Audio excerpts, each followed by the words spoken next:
নারীদেরকে অবশ্যই অবশ্যই শিক্ষিত করতে হবে এবং তাদেরকে আমরা কর্মসংস্থানের জন্য আগ্রহী করব। প্রত্যেকটা ঘরের যারা নারী আছে, ফিমেল আছে, তাদেরকে শিক্ষিত করতে হবে। আপনাদের মেয়েরা যারা আছে, আপনারা পুষ্টিকর খাবার নিশ্চিত করবেন, পারবেন কিনা?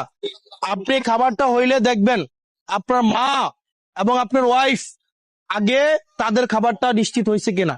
আপনাদের এই যে ফ্যামিলি গুলা থেকে কেউ যদি ইন্টারমিডিয়েট মানে আইএ ইন্টারমিডিয়েট পর্যন্ত কেউ পড়ে, প্রত্যেকজনকে 2,500 টাকা করে প্রত্যেক মাসে দেওয়া হবে।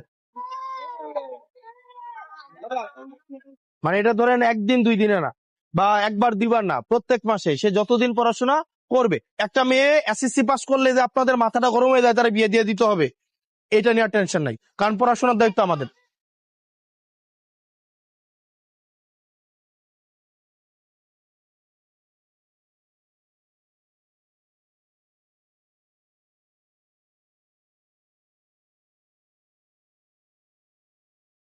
এখানে লেখা আছে লেটস মিট জিপসি জিনিয়াস। যার মানে হচ্ছে আজকে আপনাদের এই কমিউনিটির মধ্যে যারা মেধাবী মানুষ আছে তাদের সাথে আজকে আমরা দেখা করতে আসছি। জিনিয়াস মানে হচ্ছে যারা মেধাবী, যারা একটু বুদ্ধিমান, তারা হচ্ছে জিনিয়াস। তো আজকে যারা এখানে পড়াশোনা করে তাদেরকে আমরা জিনিয়াস বুঝাইতেছি। এখানে ধরেন কারা কারা পড়াশোনা করে, হাত তোলো। পড়াশোনা করে যারা যারা, আমি মূলত তোমাদের সাথে দেখা করতে আসছি। এই বাচ্চারা যারা পড়াশোনা করে তাদের মারা কারা কারা আছে একটু হাত তোলেন তো। যারা পড়াশোনা করাইতেছেন মূলত আমার তাদের সাথে একটু কথা আজকে। আপনারা দুইটা গাছ ধরেন, এই যে বড় আম গাছটা আছে না, এই যে আম গাছ দেখতে পাচ্ছেন, আচ্ছা, এই আম গাছটা থেকে যদি আপনি 100টা পাতা ছিঁড়ে ফেলেন, এই আম গাছের কি কোনো সমস্যা হবে? কোনো সমস্যা হবে? এই গাছটা কি মারা যাবে? গাছটা কি মারা যাবে? যাবে না। কিন্তু ধরেন এটা চারা গাছ, এটা ছোট চারা গাছ, এটার পাতাই আছে ধরেন 5টা, আপনি পাতাটাকে এই 5টা পাতা ছিঁড়ে ফেললেন, গাছটা কি বাঁচবে? গাছটা মারা যাবে না? মারা যাবে কিনা? ঠিক একই ভাবে এই যে বাচ্চাগুলা দেখতেছেন না, এই বাচ্চাগুলাকে আপনি দুই ভাবে ব্যবহার করতে পারেন। এক, এই বাচ্চাদের এখনই যে লাভটা আছে, সম্ভাবনা আছে, এটাকে আপনি ব্যবহার করে ফেলতে পারেন। কারণ এই বাচ্চাটাকে একটা গ্যারেজে দিয়ে দিলে পারেন, এই বাচ্চাটাকে একটা দোকানে দিয়ে দিলে পারেন, এই বাচ্চাটাকে আপনি ধরেন আবার ইয়াতে মেয়েটাকে কাজের বাসায় দিয়ে দিলে পারেন। তাইলে এই বাচ্চাটা ছোট চারা গাছ, এই ছোট চারা গাছ থেকে এখনই কি আপনি ফলটা নিয়ে নিলেন, তাহলে এই বাচ্চাটা গাছের চারার মতো এটা কি আর বড় হবে কোনোদিন? এটা কি আর কোনোদিন বড় হবে? এই গাছটা কি আর কখনো গ্রো করবে, মানে বৃদ্ধি পাবে? কিন্তু আপনারা যদি কষ্ট করে এই চারা গাছটাকে আপনি বীজ বপন করে সার দেন, চাষাবাদ করেন, এটাকে সংরক্ষণ করেন, এই গাছটাকে যদি বড় হইতে দেন এবং ধৈর্য নিয়ে বড় হওয়ার অপেক্ষা করেন, ঝড়ঝাপটা থেকে বাঁচায় রাখেন, ছাগল থেকে বাঁচিয়ে রাখেন, গাছটা যখন অনেক বড় হবে তখন এই গাছ থেকে যদি আপনি পাতা ছিঁড়েন, তখন কি এই গাছের কোনো সমস্যা হয়? সমস্যা হয়। ঠিক একইভাবে পড়াশোনার ফলটা এরকম দীর্ঘ একটা ফল, কিন্তু যখন এই ফলটা আসবে তখন এই ফলটা হচ্ছে কি আপনি ছিঁড়ে শেষ করতে পারবেন না। আমি কয়েকটা বিষয় জানানোর জন্য এখানে আসছি। একটা আমার বিষয় হচ্ছে আপনাদের এই বাড়িগুলা থেকে, আপনাদের এই যে ফ্যামিলি গুলা থেকে কেউ যদি ইন্টারমিডিয়েট মানে আইএ ইন্টারমিডিয়েট পর্যন্ত কেউ পড়ে, আমার জানা মতো এখানে কতজন, 2জন মনে আছে, প্রত্যেকজনকে প্রত্যেক মাসে 2,500 টাকা করে স্কলারশিপ দেওয়া হবে। আমি মনে বুঝাইতে পারি নাই, বুঝছেন? ধরেন কেউ যদি আইএ পড়ে, আইএ মানে এইচএসসি আর কি, মানে এসএসসি পাস করার পরে প্রত্যেকজনকে 2,500 টাকা করে প্রত্যেক মাসে দেওয়া হবে। মানে এটা ধরেন একদিন দুই দিনে না, বা একবার দুইবার না, প্রত্যেক মাসে সে যতদিন পড়াশোনা করবে। তবে শর্ত হচ্ছে যে রেজাল্ট ভালো করতে হবে। কারণ ধরেন আমি 2,500 টাকা করে প্রত্যেক মাসেও নিলাম, আবার হচ্ছে দেখা গেছে কি হয়েছে হাতে দেওয়া লাগবে না, তোরা ভর্তি না, বই থাক, হাতে তালে দেওয়া লাগবে না। ধরেন আমি 2,500 টাকা করে প্রত্যেক মাসে নিলাম, আবার পড়াশোনাও করলাম না, পরীক্ষায় ফেলও করলাম, তাইলে কিন্তু আপনার এই বৃত্তি বন্ধ করে দিব। ব্যাপারটা বুঝছেন কিনা? ব্যাপারটা বুঝছেন? আর যারা এখানে টোটাল 34 জন, 34 জন, কতজন? টোটাল 34 জন যারা পড়াশোনা করে তাদেরকে আজকে প্রত্যেককেই একটা নির্দিষ্ট পরিমাণ, কাউকে 5,000 টাকা, কাউকে 3,000 টাকা, ন্যূনতম 2,000 টাকা আপনার হচ্ছে শিক্ষাবৃত্তি আজকে দেওয়া হবে, মানে যতজন আছে। টাকা দিয়ে তুমি কি করবা এবার? তবে যাদের পোলাপান নাই, পড়াশোনা করে না, তাদের তো কিছু করার নাই। শুধুমাত্র কারা, যাদের পড়াশোনা করে। তবে শর্ত থাকে যে, আপনারা শোনেন একটা জিনিস বলি আপনাদেরকে, আমি আরো অনেকগুলো বিষয় নিয়ে আলোচনা করতে আসছিলাম। নারীদেরকে আমি আবারও বলি, এখানে যতগুলা ফিমেল শিক্ষার্থী আছে, প্রত্যেকটা শিক্ষার্থীকে, আমাদের অনেকের ভুল ধারণা আছে একটা নির্দিষ্ট সময় গেলে, যেটা ওই যে আমাকে সাজান ভাই যেটা বলছিল, আপনারা বিয়ে দেওয়ার একটা প্রবণতা আছে, এটা করা যাবে না। নারীদেরকে অবশ্যই অবশ্যই শিক্ষিত করতে হবে। আপনারা নিজেরাই বলেন তো, যেই ঘরে দেন আপনাদের মধ্যে এই যে দুইটা আন্টির ঘরে, এই দুইটা আন্টি একটু বুঝে, ওই দুইটা আন্টি একটু সচেতন, এই দুইটা আন্টির ফ্যামিলির পুরা দেখেন সবাই শিক্ষিত হয়েছে না? আপনারা একটু দেখেন তো, এই দুইটা ফ্যামিলি একটু অন্য ফ্যামিলি গুলা থেকে একটু আলাদা না? একটু আলাদা কিনা কাকা? দেখবেন একটা অশিক্ষিত বা অসচেতন একটা আন্টিকে যদি আপনি 5,000 টাকা খরচ করতে দেন, সে একভাবে খরচ করে। আর যদি একজন শিক্ষিত এবং সচেতন আন্টিকে 5,000 টাকা দেন, সে একভাবে খরচ করে, করে কিনা? দেখবেন একজন শিক্ষিত সচেতন আন্টিকে যদি আপনি 5,000 টাকা দেন, সে এই 5,000 টাকা দিয়ে কি করবে? হয়তো স্কুলের বেতন দিবে, বাচ্চাদের ড্রেস বানাই দিবে, শিক্ষার খরচ দিবে, বাচ্চাদের পুষ্টিকর খাবার কিনে দিবে, মেয়েদের জন্য তার হচ্ছে স্বাস্থ্য সচেতনতামূলক হচ্ছে ব্যবস্থা নিবে, করবে না 5,000 টাকার মধ্যে? আর একজন অসচেতন আর যদি অশিক্ষিত, পড়াশোনা করে নাই এবং অসচেতন একটা আন্টিকে যদি আপনি 5,000 টাকা দেন, সে দেখবেন এই 5,000 টাকা দিয়ে সে হচ্ছে বাজার করবে, সে দুই সপ্তাহের মধ্যে খরচ করে শেষ করে ফেলবে। এটা করে কিনা বলেন? করে কিনা?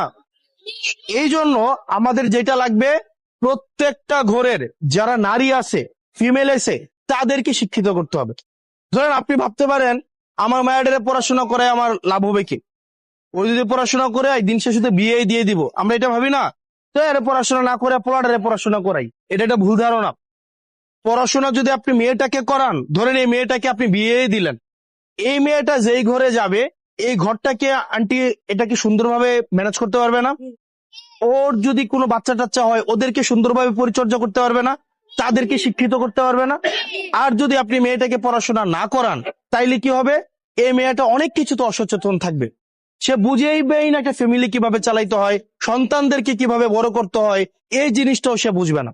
এই কারণে শিক্ষিত নারী, সে চাকরি করুক বা না করুক, আমাদের শিক্ষিত হওয়া প্রয়োজন, সচেতন হওয়া প্রয়োজন, ঠিক কিনা? ঠিক কিনা?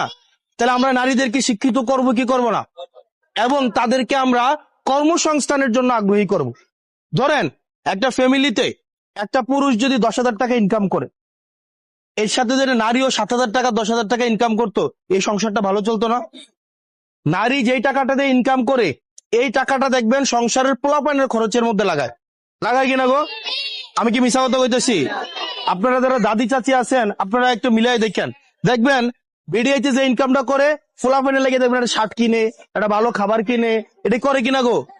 আর বেড়া ইত্যার ইনকামটা দিয়ে কি করে? ঘরের খরচটা করে, খরচ করে কিনা? এই কারণে মহিলারা যদি ইনকাম করে, এটাতে কোনো লস আছে? কোনো লস আছে? মহিলারা যদি কোনো চাকরি করে, কোনো লস আছে? শিক্ষিত হয়, কোনো লস আছে? এখন আমাদের মধ্যে একটা ভুল ধারণা আমাদের আছে, এখানে যারা আছেন, বেড়াইতো যারা আছেন, যে আমরা বেড়িয়াইতকে পড়াশোনা করাবো না। এটা কিন্তু একটা ভুল ধারণা। আমরা কি এই ধারণাটা রাখবো? আমরা কি এই ধারণাটা রাখবো? রাখবো।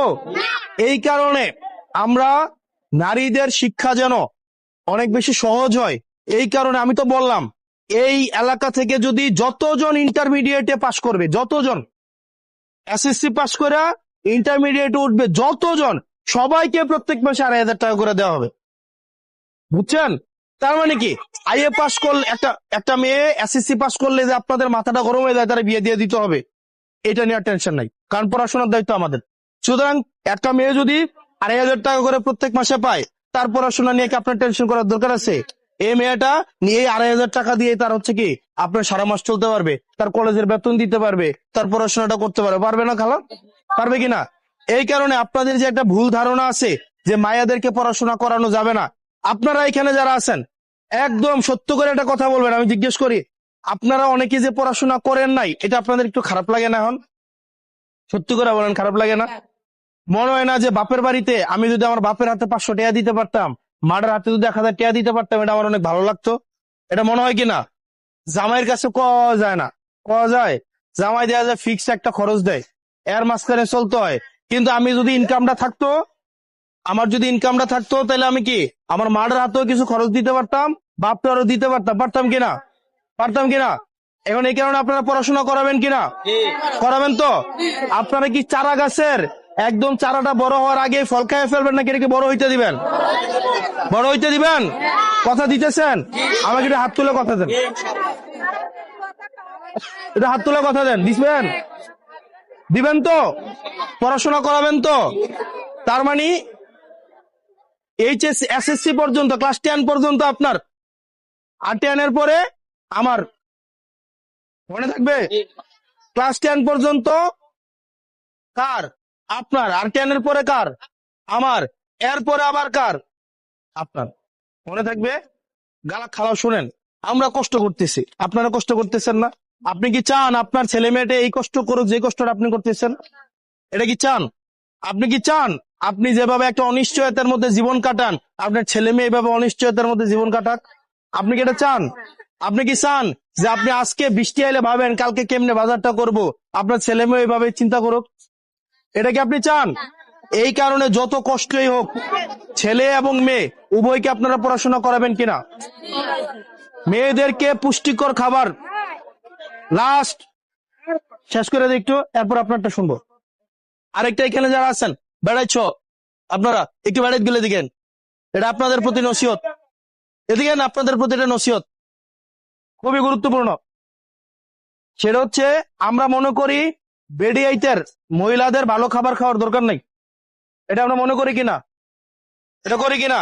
দেখবেন খাবারটা রান্না করে প্রথমে বেড়াইতের জন্য ভালো ভালো খাবারগুলা রাখে, রাখে কিনা? বড় মাছটা রাখে, বড় মাংসটা রাখে, রাখে কিনা? এটা একটা ভুল ধারণা। আপনারা যারা আছেন, আপনারা খাবারের ক্ষেত্রে, আমি দেখবেন বেশিরভাগ মহিলারে দেখি 30 বছর পরে হচ্ছে হাঁটু ব্যথা, ঘাড় ব্যথা, কারণ সে ছোটবেলায় সে পুষ্টিকর খাবার খেয়ে বড় হয়নি, বিয়ে দিয়ে দেয় কম বয়সে, পরে দেখা যায় কি বিয়ের পরে শ্বশুরের জন্য বড় বড় মাছ রাখে, বড় বড় খাবারটা রাখে, রাখে কিনা? এরপরে রাখে নিজের ছেলের জন্য, নিজের জামাইয়ের জন্য, নিজে খাইতে খাইতে অসুস্থ হয়ে যায়, ঠিক কিনা খালা? এই কারণে আপনাদের মেয়েরা যারা আছে, আপনারা পুষ্টিকর খাবার নিশ্চিত করবেন, পারবেন কিনা? আপনি খাবারটা হইলে দেখবেন আপনার মা এবং আপনার ওয়াইফ আগে তাদের খাবারটা নিশ্চিত হয়েছে কিনা, ঠিক কিনা? নাকি একদম দোকানতে আইয়া বা বাজারতে আইয়া বড় বড় মাছ, বড় বড় খাবার নিজেরটাকে দেখবেন? এটা কি কখনো করবেন? এটা কি কখনো করবেন? এই জন্য যারা আছেন এখানে, যারা আছেন এই পুরুষ মানুষ, এমন সবাই বেগে দেখেছে গা, কারণ নিজের উপরে পড়ছে তো। আপনারা যারা আছে, খাবারটা যখন রান্না করবে, রান্না করার পরে আগে নিশ্চিত করবেন আপনার মা, আপনার বউ, আপনার মেয়ে, এই 3 জন ভালো খাবার খাইছে কিনা, এটা নিশ্চিত করবেন কিনা? নিশ্চিত করবেন কিনা? ওই কিও কাকু হেতারা করতো না, এবারে এতক্ষণ না কত কথা কইতেন চাইলেন, অন্দি সুপুর সাহেব করবেন? তাহলে আগে কে খাবে? আগে স্ত্রী, নিজেরটা আগে শতভাগ, নাকি? স্ত্রী খাইয়া থাকলে আপনি খাবেন। এবারে বউকো, এবারে বউকো না আসিনি, কো আছে কিটা গো? আপনি খানা দেয়নি ঠিকঠাক, আগে বউরে দিবেন বড় মাছ, এরপরে দিবেন কারে? মেয়েরে। মা নিশ্চিত করবেন, এরপরে ভাই ওরা খাইলেও নিজের শান্তি লাগে, লাগে কিনা? ও ঘরে যদি মা বউ আর মাইয়াটা খায়, নিজের শান্তি লাগেনি? লাগেনি? তা আমাদের কি আগের ধারণা থাকবে যে আমাদের মেয়েরা পরে খাবে আর আমরা আগে খাবো? এগুলা কি থাকবে? তার মানে এই কাজটা আপনারা ঠিকঠাক ভাবে করবেন।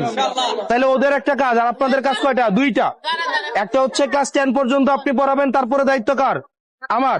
আর আরেকটা কাজ, যতগুলা মেয়ে আছে সবাইকে পড়াইতে হবে, কারু পড়া বন্ধ করা যাবে না, ঠিক আছে? এবার আপনাদের কোনো চাওয়া বা বলার কিছু থাকলে আমাকে বলুন।